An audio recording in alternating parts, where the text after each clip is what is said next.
شما الان از چت جی پی تی یه سری سوال میپرسی، اونم به حسب علم خودش یه جوابی میده. ممکنه این جواب درست باشه، ممکنه غلط باشه. اطلاعاتی که چت جی پی تی تا اون لحظه داشته مثلا کامل نباشه، یا شما سوالتون مثلا شبیه سوال یکی دیگه ای هست که جواب اونو داره میده به جای اینکه جواب شما رو بده. رگ، حالا ریتریوال آگمنتد، اینجوریه که من یه دیتای خاصی دارم، مثلا این کتاب به شما میدم، کتاب آشپزی. من نمیخوام هر چیزی رو جواب بده. سوال در مورد بیمه، بانک، اینا بپرسید قرار نیست جواب بده. فقط در مورد آشپزی، اگه خورش قرمه سبزی خواستی درست کنی چجوری درست کن، قرار این سوال جواب بده، ولی عین اینی که من میگم جواب بده.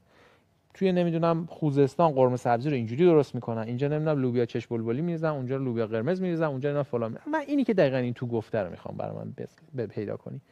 حالا این رگ اینجوریه که سوال رو اول از کاربر دریافت میکنه، حالا مثلا کوئری رو دریافت میکنه، بر حسب کوئری که هست میره پیدا میکنه که کجای این جواب وجود داره، ممکن چند جای مختلف باشه.